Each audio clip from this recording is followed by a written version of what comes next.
नमस्कार. घटना आहे निखिल आणि आकांक्षाची.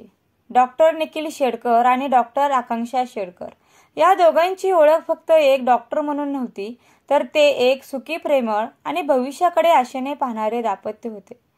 दोघेही वैद्यकीय क्षेत्रात उच्च शिक्षण घेतलेले, मेहनती आणि समाजात प्रतिष्ठा मिळवलेले होते. पुण्यातील नामांकित मेडिकल कॉलेजमधून त्यांनी आपले शिक्षण पूर्ण केलं होतं. निखिल हा मूळचा सोलापूरचा, शिस्तप्रिय, हुशार आणि आपल्या कामावर नितांत प्रेम करणारा, आणि तो नेहमीच इतर डॉक्टरांपेक्षा वेगळा होता. त्याचा पेशंट सोबतचं वागणं, त्याची काळजी घेण्याची पद्धत खूपच वेगळी आणि खास होती.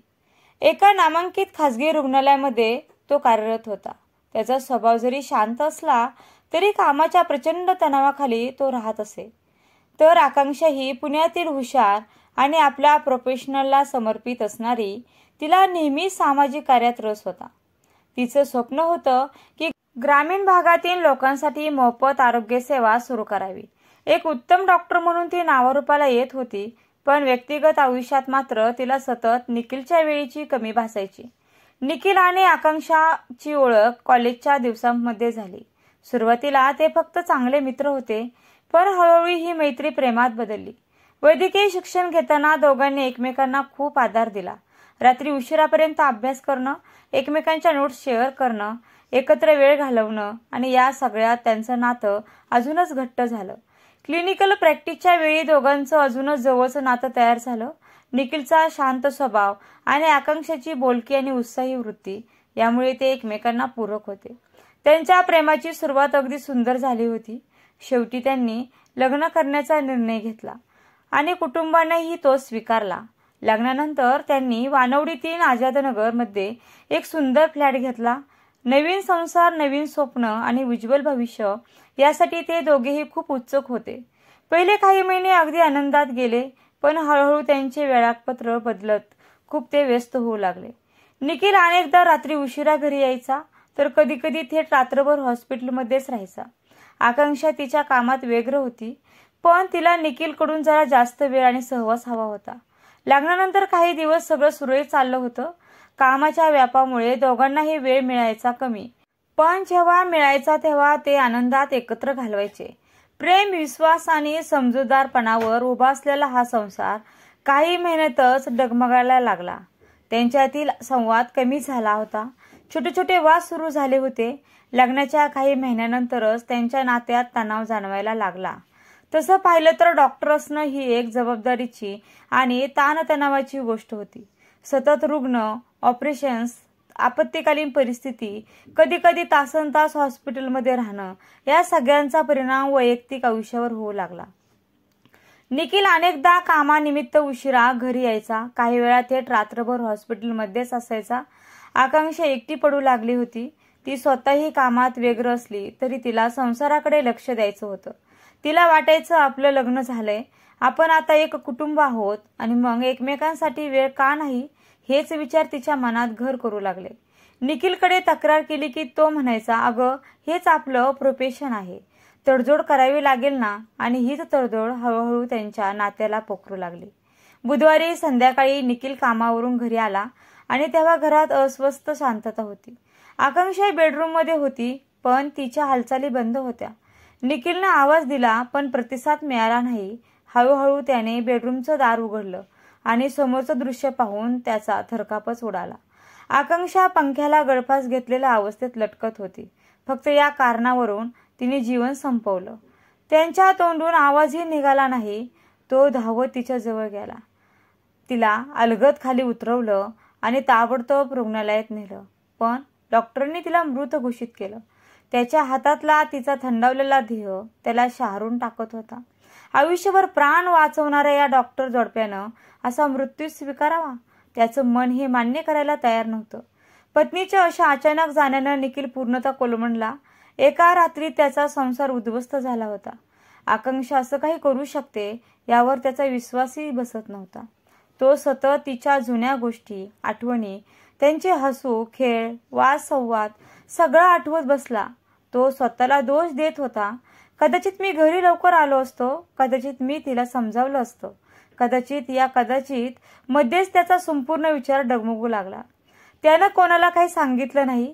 नातेवाईकांपासून तो दूर राहिला. रात्री तो एकटाच त्यांच्या घरामध्ये बसून होता, त्याच बेडरूममध्ये जिथं त्याने अंकिताला शेवटचं पाहिलं होतं. आणि त्याच रात्री त्या दुःखात त्यानेही तोच मार्ग निवडला. रात्रीचे 3 वाजले होते. वानवडीतील आझाद नगरमधील त्या फ्लॅटमध्ये निखिल एकटाच बसला होता. घरभर शून्य पसरलं होतं. केवळ दिव्यांचा मंद प्रकाशात पडलेल्या सावल्या आणि शांततेत घुमणारा पंख्यांचा आवाज. आकांक्षाच्या आत्महत्येनंतरचा पहिला दिवस. आणि त्याला जाणवत होतं की हे आयुष्यातील सर्वात भयंकर सत्य होतं. ही माझ्यामुळे झालं. आणि हा विचार त्याच्या मनात अखंड घोंगावत होता. त्याच्यासमोर अजूनही बेडवर आकांक्षाचा ओढलेला गोधडीचा तुकडा पडलेला होता. तिच्या अस्तित्वाचा शेवटचा भास, तिच्या स्पर्शाची शेवटची आठवण. जर मी तिला समजावलं असतं, जर मी तिला थांबवलं असतं, पण वेळ निघून गेली होती. डॉक्टर असूनही तो आपल्या पत्नीला वाचवू शकला नव्हता. आणि हाच विचार त्याच्या काळजात भोकसला जात होता. त्याच्या हृदयात भीती होती, पश्चाताप होता, असह्यता होती, पण सर्वात जास्त होती ती एकटेपणाची भीषण जाणीव. आकांक्षा गेल्यानंतर त्याने कोणालाही भेटण्याचं टाळलं होतं. तो भावनांनी इतका भरून गेला होता की त्याला कुठल्याही नात्यांचा आधार उरल्यासारखं वाटत नव्हतं. त्याच्या मित्रांचे फोन, कुटुंबियांचे मेसेजेस सगळं त्याने दुर्लक्षित केलं. माझ्याकडे आता काहीच उरलं नाही. त्याला वाटत होतं आपण आता फक्त एक मृतदेह उरलो आहोत. फक्त श्वास चालू आहे, पण जिवंतपणाची भावना हरवली आहे. तो बाथरूममध्ये गेला. स्वतःच्या चेहऱ्याकडे आरशात पाहिलं. लाल डोळे, फुगलेला चेहरा, अस्ताव्यस्त केस, थकलेला आणि तुटलेला निखिल. तो ओळखूही येत नव्हता. आकांक्षा, मी तुझ्याशिवाय कसा जगू? तो हळूहळू पायऱ्यांवर बसला. हात थरथरत होते. त्याच्या मनात आता एकच विचार स्पष्ट होत चालला होता. निखिलने धडधडत्या हृदयाने कपाट उघडलं. त्यात काही औषधे होती, पण त्याच्या डोक्यातला विचार अजून ठाम नव्हता. तो पुन्हा एकदा आकांक्षाच्या फोटोसमोर जाऊन उभा राहिला. तिच्या हसऱ्या चेहऱ्याकडे पाहून त्याच्या डोळ्यात अश्रू येऊ लागले. मी तुझ्यासोबत असायला हवं होतं. मी तुला एकटं सोडायला नको होतं.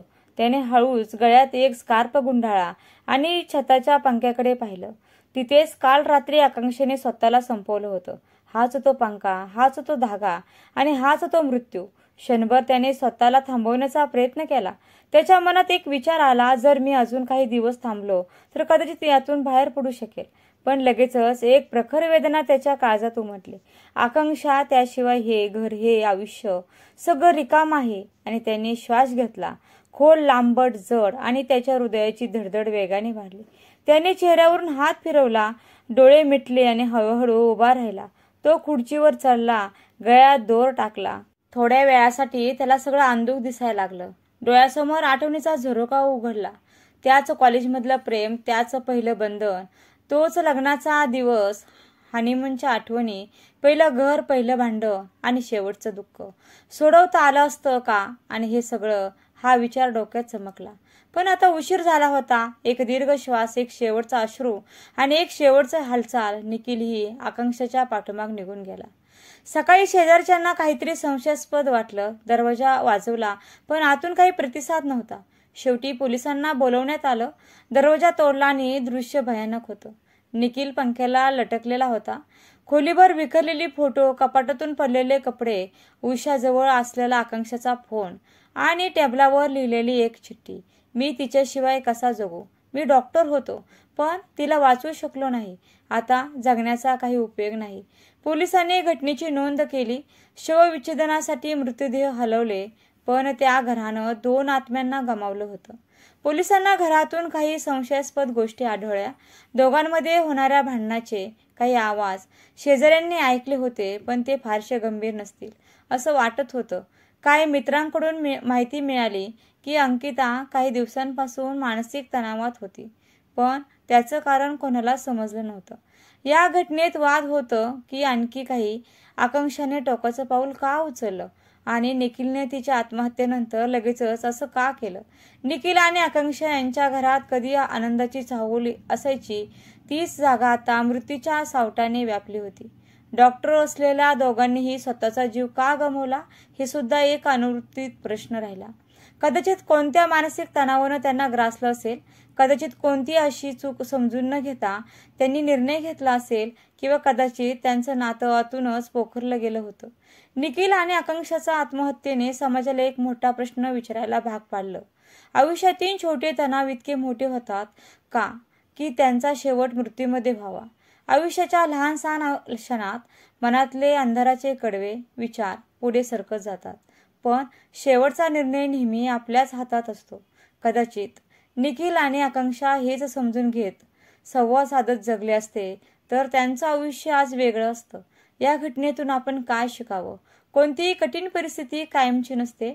आत्महत्या हा कोणत्याही समस्यासाठी उपाय नाही.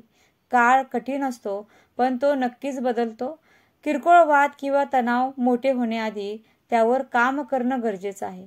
भांडणाऐवजी समाधान शोधण्याचा प्रयत्न करावा. काम कितीही महत्त्वाचं असलं तरी कुटुंब आणि नातेसंबंध यांना दुर्लक्षित करू नका. प्रेम आणि आधार याची किंमत शेवटी उशिरा कळते. जगण्यात कितीही अडचणी आल्या तरी त्यावर तोडगा असतोच. आणि ही घटना ऐकून याविषयी आपल्याला काय वाटतं? आपली प्रतिक्रिया जरूर कमेंटमध्ये कळवा. तर व्हिडिओला लाईक, शेअर आणि चॅनलला सबस्क्राईब करायला विसरू नका. आणि व्हिडिओ शेवटपर्यंत पाहिल्याबद्दल मी मनापासून खूप खूप आभारी आहे.